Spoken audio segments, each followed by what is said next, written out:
చంద్రబాబు నాయుడు గారి కొడుకు నారా లోకేష్ గారు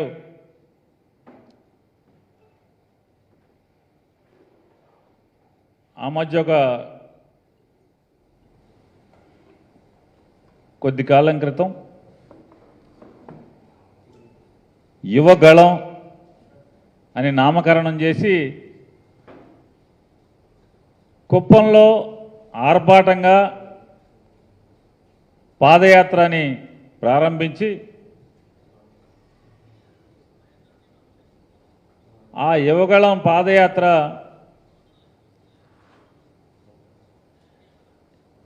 ఏంటి ఆ పాదయాత్ర అంటే సాధారణంగా పాదయాత్ర అంటే ప్రతి ఊరు సావధానంగా ప్రజల కష్ట సుఖాలని పంచుకుంటూ ఆలకిస్తూ ఒక రాజకీయ నాయకుడు ఎవరైనా చిత్తశుద్ధితో రాజకీయాల కోసం పనిచేసేటువంటి ఏ పార్టీ రాజకీయ నాయకుడైనా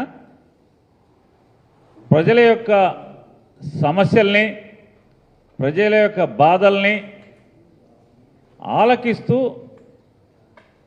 సమస్యల పరిష్కారానికి మదిలోనే ఆలోచన చేస్తూ ప్రజల్లో మమేకం అవుతూ ముందుకు సాగుతుంటారు. ఏంటి అంటే ఇది చూస్తే ఈ యువకులం అని మొదలుపెట్టిన ఈ యాత్ర బహిరంగ సభ ఉన్న చోట సభ పెడతాం, జనాన్ని పోగేయటం, డబ్బులు ఉన్నాయి పాపపు సొమ్ములు, జనాన్ని పోగేయటం, జగన్మోహన్ రెడ్డి గారిని బూతులు తిడతాం, మళ్ళీ అక్కడి నుంచి పరిగెడతాం.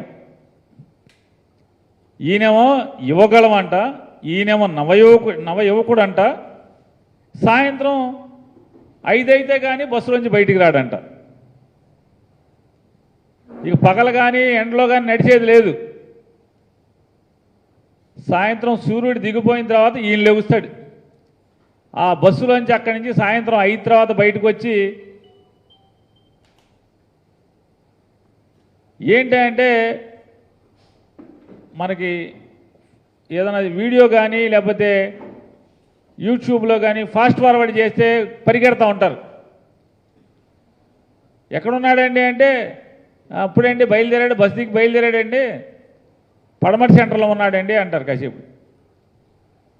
మళ్ళీ రాత్రి 10ంటికి ఎక్కడున్నాడంటే ఏలూరు దగ్గర ఉన్నాడండి అంటాడు. ఇదేంటే ఇక అప్పుడే పడమట అన్నారు, 5ంటికి అప్పుడే ఏలూరు ఏంటి ఏం చేస్తున్నాడు, అసలు పాదయాత్ర మనుషులతో మాట్లాడుతున్నాడా ఏంటి ఏం చేస్తున్నాడంటే అర్థం కాని పరిస్థితి. తెల్లారేపటికి అక్కడ మామూలుగా ఏలూరు వెళ్ళిపోయి పడుకున్నాడు అంటారు. పొద్దున్నే అంటే ఏలూరులో పడుకుని పొద్దున్న లేచి నడుస్తున్నా అంటే ఇక నడవడం. సాయంత్రం 5ంటికి ఏలూరులో బహిరంగ సభ. అంటే చంద్రబాబు నాయుడు గారు అబ్బాయి పనికి రావట్లేదు అని చెప్పి అందరూ అంటున్నారు. కాబట్టి ఈయన ఆ మొదలెట్టిన యువగళం 4000 కిలోమీటర్లు 400 రోజులు అన్నారు. 4000 కిలోమీటర్లు 400 రోజులు అన్నారు. ఈ తీరా చూస్తే అదంతా జంపింగ్ జపాంగ్ యాత్ర. అది పాదయాత్ర కాదు, అది జంపింగ్ జపాంగ్ యాత్ర.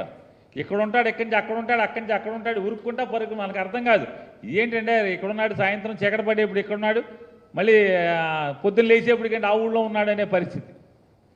ఈ రకమైనటువంటి జంపింగ్ జపాంగ్ యాత్ర అసలు దీంట్లో ఏంటంటే యువగళం మొదలెట్టి పాపం వాళ్ళ నందమూరి తారక రామారావు గారు మనవడు ఒక ఆయన వచ్చాడు, ఆయన చనిపోయాడు. చనిపోతే మళ్ళీ పాదయాత్ర ఆపలా. అతను సాగుకు అతను వదిలేసి వీళ్ళు పోయారు నడుచుకుంటా. వాళ్ళ నాన్నగారిని మాత్రం జైల్లో వేయంగానే మామూలుగా వెంటనే ఆగిపోయింది యాత్ర. అంటే ఒక మేనమామ కొడుకు చచ్చిపోతే కనీసం హాస్పిటల్కి వెళ్ళి శవాన్ని చూసేటువంటి సంస్కారం కానీ మనసు కానీ వీళ్ళకి లేదు, దేవుడు పెట్ల. వీళ్ళ నాన్నగారు జైల్లో అనగానే మొత్తం యాత్ర ఆపేశారు. అదే ఆ యాత్ర ఆగితే ఒక మనిషి చచ్చిపోతే నీ యాత్ర కోసం నిన్ను పరామర్శించడానికి సొంత నీ మేనమామ కొడుకు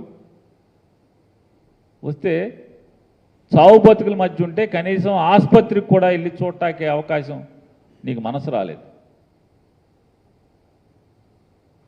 మరి ఎందుకు ఆపారు? అరెస్ట్ చేస్తే తప్పేంటి? ఆయన పాపాలు చేశాడు, తప్పు చేశాడు, దొంగతనం చేశాడు, అరెస్ట్ అయింది. నడవాలి కదా, నడవల. ఈ కిలోమీటర్లన్నీ కూడా కాకి లెక్కలు, దొంగ లెక్కలు. సరే వేసుకుంటే వేసుకున్నావు, నీ ఇష్టం.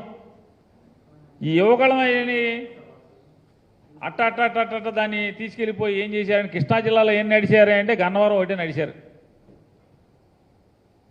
బెజవాడ, గన్నవరం వెళ్ళిపోయింది మామూలుగా, ఏలూరు అని. ఏమండి, అక్కడి నుంచి అటు తెలిస్తే ఏంటంటే అదుగో ఏంటి అక్కడున్నాడు అక్కడ ఏంటి అసలు అర్థం కావట్లా. ఏ ఊరు, ఏ జిల్లాలు టపా జిల్లాలు దాటేటంటే మొక్కుబడి యాత్ర, రాజకీయ లబ్ధి కోసం యాత్ర, జంపింగ్ జపాంగ్ యాత్ర ఇది. ఎందుకంటే జంపులు చేసుకుంటూ వెళ్ళిపోవటమే. కుప్పం నుంచి ఇచ్చాపురం అని చెప్పారు, గాజువాకతో మూత వేశారు. గాజువాకతో మూత వేసి ముగింపు సాగ ఎక్కడ అంటే భోగాపురం అంట. ఇదేంటి గాజువాకతో మూత ఏంటి? భోగాపురంలో సభ ఏంటి? ఏంటి అయిపోయినంటే యువకులం కాదంట, అది నవశకం అంట. మొదలెట్టినప్పుడేమో యువకులం, మూసిందేమో నవశకం అంట. మధ్యలో జంపింగ్ జపాంగ్ మధ్యలో. అక్కడ మాట్లాడతాడు పాపం ఈ ఎర్ర పుస్తకం ఆయన. సినిమా బ్లాక్ బస్టర్, సినిమా అంటే బ్లాక్ బస్టర్ అంటే ఇదేమో ఈ సినిమా తీశాడంట. కుప్పం నుంచి గాజువాక్కి జంపింగ్ జపాంగ్ యాత్ర చేసి అదేమో ఆ సినిమా బ్లాక్ బస్టర్ అంట. 100కు 100% అది అట్టర్ ఫ్లాప్ సినిమా. వెనకటికి ఒక సినిమా మామూలు పెద్ద సినిమా హీరోలు ఆడిచ్చేవాళ్ళు. రిలీజ్ అవ్వగానే వారం రోజులకు 10 రోజులకి సినిమా లేచిపోగానే 50వ రోజుకి మళ్ళీ ఆ సినిమా ఎక్కడో అక్కడ సినిమాల్లో పెట్టేవాళ్ళు, ఒకరోజు ఆడిచ్చేవాళ్ళు. మళ్ళీ 100వ రోజుకి అన్ని సినిమాల్లో పెట్టి 100 రోజులు పూర్తి చేసిందని చెప్పేవాళ్ళు. వెంటనే 100వ రోజు ఫంక్షన్ చేసేవాళ్ళు. అటువంటి ఫంక్షన్కి దీనికి, ఆ సినిమా ఫంక్షన్కి దీనికి ఏం తేడా కనపట్లేదు. ఏం సాధించారా అంటే లోకేష్ ఏం సాధించాడు? తెలుగుదేశం పార్టీ ఏం సాధించింది ఈ యువకులం నవశకం జంపింగ్ జపాంగ్ యాత్రతో అంటే?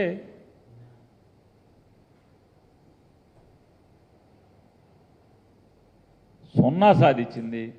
ఒక అట్టర్ ఫ్లాప్, చంద్రబాబు నాయుడు పాపపు సొమ్ముతో ఒక అట్టర్ ఫ్లాప్ సినిమా తీయటం జరిగింది. చాలామంది సినిమా పెద్ద హీరోలు, పెద్ద నటులు, పెద్ద ప్రొడ్యూసర్లు పిల్లలు కూడా ఇట్లాగే సినిమా తీసి మామూలుగా ఇంట్లో డబ్బులన్నీ అవజేస్తుంటారు. అట్లాగే చంద్రబాబు నాయుడు దగ్గర ఉన్నటువంటి పాపపు సొమ్ము అవజేసి ఈ అట్టర్ ఫ్లాప్ సినిమా ఒకటి లోకేష్ గారు తీసి దానికి మళ్ళీ ఈ అట్టర్ ఫ్లాప్ సినిమాకి పవన్ కళ్యాణ్, బాలకృష్ణ వీళ్ళు పెట్టి ఇదో పెద్ద సినిమా అంటారు. ఆ పవన్ కళ్యాణ్ రావటాకేమో మామూలుగా వెళ్ళి బతిమాలి బేరమాటి తెచ్చుకోవాల్సిన పరిస్థితి. చంద్రబాబు నాయుడు ఇంటికి వెళ్ళి బేరమాడి తెచ్చుకోవాల్సినటువంటి పరిస్థితి. ఈ పరిస్థితులు ఉంటే వాళ్ళు చెప్తారు, చంద్రబాబు నాయుడు అంట కష్టాల్లో ఉంటే పవన్ కళ్యాణ్ అండగా ఉన్నాడేమో లోకేష్ అంటాడు. పవన్ కళ్యాణ్ అంటాడు టీడీపీ బలహీనపడింది, టీడీపీ కష్టాల్లో ఉంది, అందుకోసం మనం అండగా ఉండాలని చెప్పాము పవన్ కళ్యాణ్ చెప్తాడు. ఏంటి కష్టాలు? ఏం కష్టాల్లో ఉంది టీడీపీ? ఏం కష్టాల్లో ఉంది? మొన్న అంటే చంద్రబాబు నాయుడు అరెస్ట్ అయ్యాడు, దొంగతనం చేసి అరెస్ట్ అయ్యాడు. 2022 మార్చిలో ఏం కష్టాల్లో ఉంది చంద్రబాబు నాయుడు? ఏం ఇబ్బందుల్లో ఉన్నాడు? అప్పుడేం జైలుకి వెళ్ళలేదే. మరి ఇప్పటం సభలో నేను చంద్రబాబుతో వెళ్ళిపోతాం ఖాయమని చెప్పాను, ఎలా ఎందుకు చెప్పాడు పవన్ కళ్యాణ్ గారు? సో ఇదంతా ప్యాకేజీ వ్యవహారాలు, బేరాలు ఆడుకోవటం. ఏ తర్వాత ఏంటి అంటే పవన్ కళ్యాణ్ గారు వెనకటికి ఆవు కథ ఒకటి చెప్తారు. ఆడికి తెలిసింది ఏంటంటే ఆవు గురించి ఒకటి తెలుసు. బాగా మొత్తు విద్యార్థి ఒకడికి పిల్లోడికి ఆడికి ఏం చెప్పమన్నా సరే కుర్చీ గురించి వ్యాసం చెప్పరా అంటే కుర్చీకి 4 కాళ్ళు ఉంటాయి, ఆ 4 కాళ్ళ కుర్చీలో ఆవు కూర్చుని ఉంది, ఆవుకి 2 కొమ్ములు ఉన్నాయి, తోక ఉంది, తెల్లగా ఉంటుంది ఆవుకు 4 కాళ్ళు ఉన్నాయి, ఆవు ఇట్లా ఉంటుంది అట్లా ఉంటుంది అని చెప్పి అంటే ఇది తెలిసింది ఆవు. నువ్వేది చెప్పన్నా చెట్టు గురించి చెప్పమంటే చెట్టు ఇక్కడ ఉంది బయట, ఆ చెట్టు ఆకులు తింటే ఆవు ఉంది చెట్టు కింద, ఆవుకు 2 కొమ్ములు ఉంటే మళ్ళీ ఆవు కథ. అట్టా పవన్ కళ్యాణ్కి చేత అయింది ఏంటి అంటే రాజకీయ పార్టీ పెట్టి చంద్రబాబు బాగుండాలి, చంద్రబాబు అధికారంలో ఉండాలి, చంద్రబాబు అధికారంలో లేకపోతేనేమో కలిసిపోయి చంద్రబాబు కోటేంటి అంటాడు. చంద్రబాబు అధికారంలో ఉంటే WWF లాలూచి కుస్తీ, చంద్రబాబుని పడేసేయండి నా కోటేసేయండి అంటాడు. ఎందుకని జగన్ కోటేసేస్తారేమో, చంద్రబాబు వ్యతిరేక కోట అంతా జగన్ కేసేస్తారేమో, నాకేసేయండి అంటాడు. జనం తెడ్డు కాల్చి వాత పెట్టారు ఇట్టాగే పిచ్చి మాటలు మాట్లాడితే. మళ్ళీ మొదలెట్టారు. మళ్ళీ ఏమన్నాడు పవన్ కళ్యాణ్ గారు, చంద్రబాబుకి అధికారం ఇవ్వండి, చంద్రబాబుకి అధికారం ఇవ్వండి, ఈ అధికారం ఇవ్వండి ఏంటి అంటే ఇచ్చుకో పుచ్చుకో